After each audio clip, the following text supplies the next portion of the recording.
ఒక cinema ticket 1000 రూపాయలు పెట్టుకుంటున్నారు కదా, దాన్ని కొంటున్నారు ఎవరైనా? టార్ లేదు, ఏం లేదు, నిలువుని తగలలేదు ఇప్పుడు మొత్తం ఏడ. ఆఫీసుల్లో గుమస్తాకాయని పిల్లలు ఎత్తున్నారు కానీ రైతు పిల్లలు ఇవ్వట్లా. అట్లాంటి పరిస్థితి వ్యవసాయానికి ఈ పాలక పక్షాలు తీసుకొచ్చినాయి. 4 వీడియోలు తీసుకుంటారు అంతే, పోస్టర్లు అతికిచ్చేస్తారు అంతే. ఉండవెళ్ళి ఇన్ని కోట్లు ఇచ్చావు, అన్ని కోట్లు ఇచ్చావు, ఎవరికి ఇచ్చాడు ఏడా? ఒక రైతుకి ఒకటి ఇవ్వాల. ఇక్కడ పక్కనేమో అందరం చంద్రబాబు నాయుడు గారు, లోకేష్ గారు ఉన్నారు. ఈ పక్కన కొండ పక్కనేమో జగన్ గారు ఉన్నారు. ఎవరు ఏం చేసింది లేదు. ఎన్నికలప్పుడు మాత్రం రైతే రాజు, రైతే ఎన్నుముక్క దేశానికి అని చెప్తారు.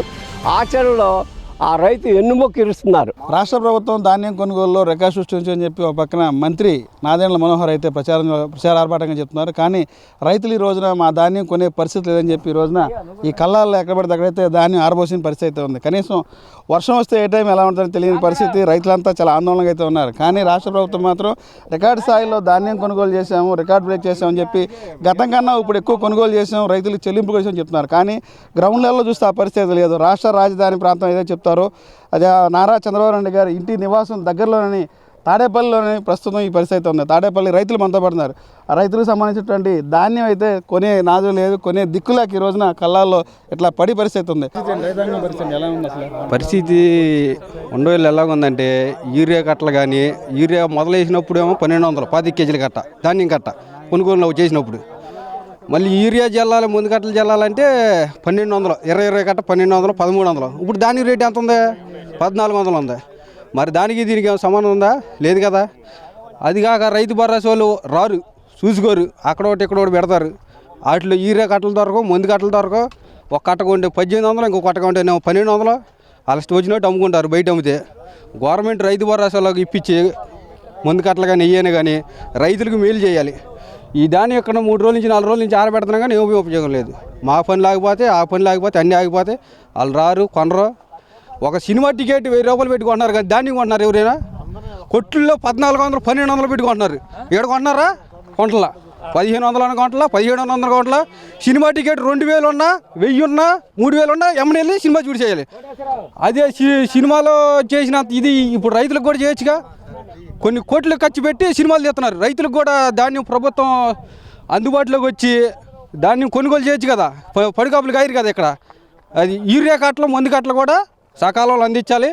మందు కొట్టు కాడికి వెళ్తే ఉండవెళ్ళి 400 రూపాయలు యూరియా, 500, 600, లేకపోతే బ్లాకులు దళారులకు అమ్మేసుకోవటం, బ్లాకులు అమ్మేసుకోవటం. అది మందు కొట్టు కాడికి వెళ్తే పురుగు మందులు కొంటే 500 ఉండాల్సింది 600, 600 వస్తుంది 700, 800. ఇంకా రైతులు అయ్యేదేమో 25, రైతుకి ఇచ్చేదేమో 10 బస్తాలు, 20 బస్తాలు మిగిలితే ఇంకేం మిగిలిద్ది? 30,000, 40,000 పెట్టుబడి అయితే ఏం మిగలదు. అది మరి రికార్డు స్థాయిలో ధాన్యం కొంటున్నాం చెప్పి మంత్రి గారు చెప్తున్నారు. కన్నీ బ్యాగులు ఇస్తున్నారంట, టార్బల్ ఇస్తామని చెప్తున్నారు. మీరేమో అసలు కొనేవాళ్ళు లేరు, దిక్కేవాళ్ళు లేదు. టార్బల్ లేదు, ఏం లేదు, నిలువుని తగలలేదు ఇప్పుడు మొత్తం ఏడ. కొనేవాడు ఎవడు ఉన్నాడు అక్కడ? రామానండి. కొనేవాడు మొత్తం ఇచ్చేవాళ్ళే, కొనేవాళ్ళు ఉంటే మొత్తం ఇచ్చేవాళ్ళే. రామానండి. ఎవరు కొంటారు? ఇట్లా మీ గ్రామంలో ఎంతమంది రైతులు ఉంటారు? అవునా? ఇట్లా మీ గ్రామంలో ఎంతమంది రైతులు ఉంటారు? 100 మంది ఉన్నారు. 100 మంది ఉన్నారు. ఇక ఎక్కడ ఉన్నారు? దేవుడి మాన్యంలో ఉన్నారు. మొత్తం 100 మంది ఉన్నారు. కొనేవారు లేరుగా. కౌలు రైతులకేమో రైతు భరోసా రాదు, కౌలు రైతులకి ఇప్పించరు. ఏదైనా పడిపోతున్నాం గబగబా వస్తారు, 4 వీడియోలు తీసుకుంటారు అంతే, పోస్టర్లు అతికిచ్చేస్తారు అంతే. ఉండవెళ్ళి ఇన్ని కోట్లు ఇచ్చావు, అన్ని కోట్లు ఇచ్చావు, ఎవరికి ఇచ్చాడు ఏడా? ఒక రైతుకి ఒకటి ఇవ్వాల. తారపాలు పట్టాలి ఉద్దేశం మొత్తం ఇస్తున్నారు. ఉండవేలు రైతుకి ఒకటికి ఇవ్వాలి తారపాటు పట్టాలి. మరి మీ ఉండవేలు దగ్గరలోనే ముఖ్యమంత్రి గారు, మంత్రి గారు ఉన్నారు కదా, వాళ్ళ దృష్టిగా వెళ్ళదు ఈ సమస్య. ఇక్కడ పక్కనేమో అందరం చంద్రబాబు నాయుడు గారు, లోకేష్ గారు ఉన్నారు. ఈ పక్కనే కొండ పక్కనేమో జగన్ గారు ఉన్నారు. ఎవరు ఏం చేసింది లేదు, ఏం లేదు. ఎంతమంది నాయకులు ఏం లేదు. ఇక్కడ ధాన్యం కొనేవాళ్ళు పోయిన సంవత్సరం అంతే, అంతమంది సంవత్సరం అంతే, ఈ సంవత్సరం అంతే, ఏం లేదు.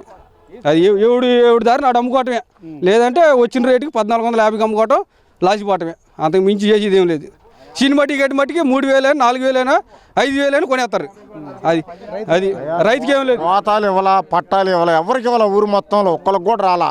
అదంతా అబద్ధం. ఎవరికి స్థాయిలో కొనుగోలు చేసాము, అందరికి గన్ని బ్యాగులు ఇచ్చాము, టార్బాల్ ఇచ్చాము, మంత్రి గారు చెప్తున్నారు లేదండి. నిజం అబద్ధం ఎందుకు ఆడతాం? తీసుకున్న చెబుతామా? టార్బాల్ ఇవ్వాలి ఎవరికి? గోతాలు ఎవరు రాలా ఇక్కడికి. ఇప్పుడు మీరే వచ్చారు అంతే. ఎన్నాళ్ళు అవుతుంది దాన్ని అక్కడ పోసి ఎన్నాళ్ళు అవుతున్నాయా? అంగినీడు 10 రోజులు 15 రోజుల నుంచి. అంటే అందరూ ఒకరోజు బయలుగా నిదానంగా ఒకళ్ళు వస్తారు కోసేది మిషన్లకి. అవన్నీ కొడితే మాకు ఎవ్వరికి రాలా. ఈ సమస్య ఏమన్నా ఇక్కడ స్థానిక మంత్రి ఎమ్మెల్యే నారా లోకేష్ దృష్టి గారు పట్టించుకోవడం జరిగింది? మీ ద్వారా తెలియపరచండి, ఏమైనా సహాయం చేస్తారు. మంత్రి ఎమ్మెల్యే గారు మంత్రి గారు కదా, ఆయన తెలితే అమ్మడే స్పందిస్తాడు మీ ద్వారా. ధాన్యం అసలు ముఖ్యమంత్రి గారు ధాన్యం పండించొద్దు అంటున్నాడు. మరి ఏం పండించాలి? ఇప్పుడు ఆయన లాభసాటిమైన వ్యాపారాలు చేయండి, ధాన్యం పండించొద్దు అంటున్నాడు. ధాన్యం పండించకపోతే ఏం తింటారు ప్రజలు? ఒకటి. రెండు, అసలు వ్యవసాయం చాలా ప్రకృతి వైపర్యాలకి గురవుతూ ఉంటుంది. తుఫాన్లు, అధిక వర్షాలు, అనావృష్టి, లేకపోతే పేడ అన్నిటికీ గురవుతూ ఉంటుంది. వ్యవసాయం గిట్టుబాటు అయ్యే పరిస్థితి లేకుండా వ్యవసాయ రంగంలో నుంచి రైతులు బయటికి పోతున్నారు. అంటే పొమ్మన లేక పొగబెట్టినట్టు ప్రభుత్వ విధానాలు కూడా అట్లాగే ఉన్నాయి. అయితే ప్రభుత్వ ఉద్దేశాలు కూడా ఎట్లా ఉన్నాయి అంటే ఈ రైతులందరినీ భూముల నుంచి బయటికి పంపించి ఇదంతా కూడా కార్పొరేట్ వ్యవసాయం, కాంట్రాక్ట్ వ్యవసాయం చేయడానికి ప్రభుత్వం ఆలోచన ఉంది. ఒకవేళ అదే కనుక జరిగితే భారతదేశంలో ఉన్న ప్రజలు ఆహార ధాన్యాలకే మళ్ళీ ఆకలి చావులకు గురి కావాల్సిన పరిస్థితి ఏర్పడుతుంది. ఈ కార్పొరేట్ వ్యవసాయం, కాంట్రాక్ట్ వ్యవసాయం ఎవరి అవసరాల కోసం పంటలు పండించిద్ది? అంతర్జాతీయ మార్కెట్ అవసరాల కోసం పంటలు పండించిద్ది, మన అవసరాల కోసం కాదు. అందుకని వ్యవసాయ రంగం మీద కేంద్ర రాష్ట్ర ప్రభుత్వాలు దృష్టి పెట్టి గిట్టుబాటు రేట్లు ఇవ్వాలి. వ్యవసాయాలకు సబ్సిడీలు కొనసాగిస్తేనే రైతు వ్యవసాయం చేయగలడు. ఈరోజు ధాన్యం ప్రకటించింది 1893 రూపాయలు, కానీ ఆ రేటుకి అనేక ఆటంకాలు పెట్టి చాలా నామమాత్రంగా కొంటుంది. కొననప్పుడు రైతులందరూ కూడా ఇసుకి ఆసారిపోయి 1200 కాడ నుంచి 1400-1500 దాకా లోపే అమ్ముకున్న పరిస్థితి ఉంది. కానీ కేరళలో అట్లా కాకుండా, కేరళలో అక్కడ ఎల్డీఎఫ్ ప్రభుత్వం, సిపిఎం నాయకత్వంలో ఉన్న ప్రభుత్వం ఉన్నది. ఆ ప్రభుత్వం వ్యవసాయ పంటలో ఆఖరికి పచ్చి కూరగాయలతో సహా 16 రకాల వస్తువుల మీద గిట్టుబాటు రేటు వాళ్ళు ప్రకటించడం, దానికన్నా తక్కువ మీరు అమ్ముకోవాల్సిన అవసరం లేదు, దానికన్నా ఎక్కువ అమ్ముకోండి, దానికన్నా తక్కువ అమ్మితే మేము కొంటాం అని చెప్పి కేంద్రం ప్రకటించిన ధాన్యం క్వింటాలకి 1893కి అదనంగా 1000 రూపాయలు వేసి ధాన్యం కొంటుంది. అట్లా రైతులను ఆదుకునే విధంగా ప్రభుత్వాలు ఉండకపోయేటట్టయితే వ్యవసాయం చేయరు. వ్యవసాయం నుంచి అందరూ కూడా వైదొలిగేదానికి ఆలోచిస్తున్నారు. అది రాష్ట్ర ప్రభుత్వం పక్క రికార్డు స్థాయిలో ధాన్యం కొనుగోలు చేస్తున్నాము, కొన్నా 3 రోజులు డబ్బులు ఇస్తూ ఉంటుంది. కానీ ఈ రోజునేమో మీరంతా ఇక్కడ రోడ్ల మీద పోసి పరిస్థితి చూస్తున్నారు. ఏంటి పరిస్థితి? అంటే చెప్పేదేమో ఆడంబరంగా ప్రచారాలు చేసుకోవటానికి కొన్ని మీడియాలు, ప్రింట్ మీడియాలు, ఎలక్ట్రానిక్ మీడియాలు బాగా వాళ్ళకి అనుకూలంగా ప్రచారం చేస్తున్నాయి. అది వాస్తవం కాదు. మీడియా అన్న తర్వాత ప్రజలకి, ప్రభుత్వానికి వాస్తవాలను చెప్పి ప్రభుత్వాలు మేలుకొల్పేటట్టు ఉండాలి తప్పితే ప్రభుత్వం చెప్పేది ప్రజల దగ్గర తీసుకొచ్చి ప్రజలను మభ్యపెట్టేటట్టు ఉండకూడదు మీడియా. ఈరోజు జరుగుతున్న మీడియా అంతా కూడా అది. సరే, వరి ఎక్కువ పండిస్తే దీనివల్ల క్యాన్సర్ వస్తుంది, వరింత పంట తగ్గించాలి పక్క సాక్షాత్తు ముఖ్యమంత్రి గారు చెప్తారు. ఏం చెప్తారు మీరు ఒక రైతుగా? మా తాతలు ముత్తాతల నుంచి వడ్డే తిన్నాం, అప్పుడు లేదు క్యాన్సరు. ఆ రోజు 6 నెలలకి పంట పండేది, ఈరోజు 3 నెలలకి ఆ పంటను కుదించారు. ఆ రోజు పురుగు మందు కానీ కాంప్లెక్స్ ఎరువులు కానీ ఏమీ వాడలేం. మేము వ్యవసాయం చేసేటప్పుడు ఆమదపిండి వేసాము, గేదెల కాడ ఎరువు తోలి వేసాను తప్పితే కాంప్లెక్స్ ఎరువులు వాడలా, పురుగు మందు కొట్టలా. రెండోది ఏంటంటే మన వాళ్ళు రైస్ తినేటప్పుడు బాగా తెల్లగా ఉండాలి, నైసీగా ఉండాలని ఎక్కువ పాలిష్ చేయడం వల్ల కూడా అది మనకు నష్టం. అది అందుకని ముడి బియ్యం వాడటం మంచిది, ఆ విధంగా వాడుకోవాలి తప్పితే ఇది ఒక ఒడి తినటం వలన క్యాన్సర్ వస్తుంది అనేది ఉత్తి మాట. అంటే రైతుకి పంట వ్యవసాయం అనేది గిట్టుబాటుగా ఉందండి? అసలు లాభసాటిగా ఉందా? లాభసాటిగా లేదు కాబట్టే రైతులు వ్యవసాయం నుంచి బయటికి పోతున్నారు. వాళ్ళు వ్యవసాయం చేస్తున్నామంటే పిల్లనిచ్చేవాడు కూడా లేకుండా బయట ఇవాళ వ్యవసాయం చేస్తున్నాను, మా అబ్బాయి మంచివాడు, ఏ అలవాట్లు లేవు, మాకు ట్రాక్టర్ ఉంది, 10 ఎకరాలు 20 ఎకరాల పొలం ఉంది, కష్టపడి పని చేస్తున్నాడు, పిల్లలు ఇవ్వమంటే ఇవ్వట్లా. ఎందుకని? ఆఫీసుల్లో గుమస్తాకాయని పిల్లలు ఇస్తున్నారు కానీ రైతుకి పిల్లలు ఇవ్వట్లా. అట్లాంటి పరిస్థితి వ్యవసాయానికి ఈ పాలక పక్షాలు తీసుకొచ్చినాయి. ఎన్నికలప్పుడు మాత్రం రైతే రాజు, రైతే ఎన్నుముక్క దేశానికి అని చెప్తారు. ఆచరణలో ఆ రైతు ఎన్నుముక్క ఇరుస్తున్నారు. నా పేరు మోదుగుల శ్రీనివాసరెడ్డి, రైతు సంఘం తాడేపల్లి మండల అధ్యక్షుడిని. మేము ధాన్యం కోసి 4 రోజులు అవుతుంది. ఇంతవరకు రైతు సేవా కేంద్రం వాళ్ళు కానీ విఆర్ఓ వాళ్ళు కానీ వచ్చి చూడలేదు. మా ధాన్యం కొనుగోలు చేయాలని మేము డిమాండ్ చేస్తున్నాం. అంటే ఒక పక్క ప్రభుత్వం ఇప్పటికే రికార్డు స్థాయిలో కొనుగోలు చేసి చెప్తుంది, మీరేమో కొనలేదని చెప్పి ఈ రోడ్ల మీద ఆరబోసారు ఏంటి? అసలు ఎవరైనా వచ్చారు అసలు? ఎవరు రాలేదండి. అది గవర్నమెంట్ మాత్రం అదేవిధంగా నాదెండ్ల మనోహర్ గారు మాత్రం పేపర్ ప్రకటనలకే కానీ ఆచరణ సాధ్యంలో అది అవ్వట్లేదు. క్షేత్రస్థాయిలో పేపర్ ప్రకటనలు మాత్రం గణనీయంగా ఉన్నాయి, కానీ క్షేత్రస్థాయిలో రైతుల దగ్గరకు వచ్చి కొనలేదు. ఇప్పుడు మేము నిన్న 1410 రూపాయలకి ఇక్కడ అమ్ముకున్నారు. మద్దతు ధర కన్నా గవర్నమెంట్ కొనాలని మేము రైతు సంఘంగా డిమాండ్ చేస్తున్నాం. ఎంతమంది ఉంటారు మీ గ్రామంలో ధాన్యం కొన్నటువంటి రైతులు? కొనని రైతులు ఎక్కువగా ఉన్నారు. ఒక్క రైతే అమ్మాడు నిన్న మద్దతు ధరకి. కొనని రైతులు ఎక్కువగా ఉన్నారు. ఎక్కువగా కౌలు రైతు సంఘం వాళ్ళు, కౌలు రైతు వాళ్ళు ఎక్కువగా ఉన్నారు ఇక్కడ. ఈ సమస్య ఏమన్నా మీ స్థానిక ఎమ్మెల్యే నారా లోకేష్ దృష్టికి తీసుకెళ్లారన్నా రైతులు? తీసుకెళ్లేదండి. ఇప్పుడు మీ ప్రింట్ మీడియా ద్వారా, ఎలక్ట్రానిక్ మీడియా ద్వారా తీసుకెళ్తాం. మంత్రి గారు ఏమో కొనుగోలు రికార్డు స్థాయిలో కొనుగోలు చేసాం, రికార్డు బ్రేక్ చేసాం, గతం కన్నా ఇప్పుడు ఎక్కువ కొనుగోలు చేసాం, తీసుకున్న 3 రోజులు డబ్బులు చెల్లించని చెప్తున్నారు. మా అధికారులే ఈ రైతుల దగ్గరికి వెళ్ళి గన్ని బ్యాగులు ఇస్తామని చెప్తున్నారు. కానీ ఇక్కడ ఈరోజు పరిస్థితి తాడేపల్లిలో దీనికి విరుద్ధంగా ఉంది. ఏం చెప్తారు మీరు?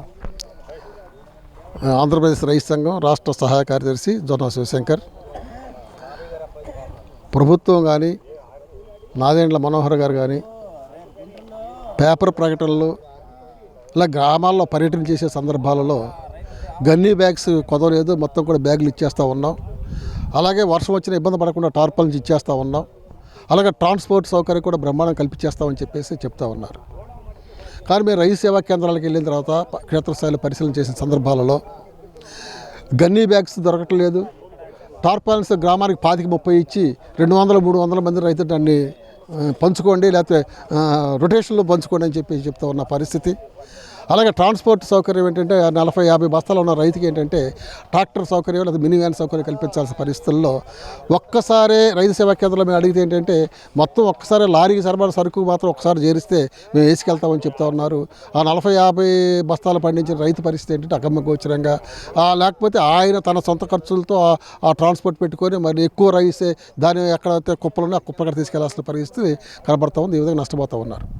వాస్తవ పరిస్థితుల్లో మనం మోంతా తుఫాన్ దెబ్బ కానీ ఆగస్టులో కురిసిన వర్షాల ప్రభావం వలన కానీ లేకపోతే నిన్న తుఫాను ప్రభావం వల్ల కానీ మొత్తం కూడా ఏంటంటే వరి ధాన్యం దిగుబడి బాగా పడిపోయింది.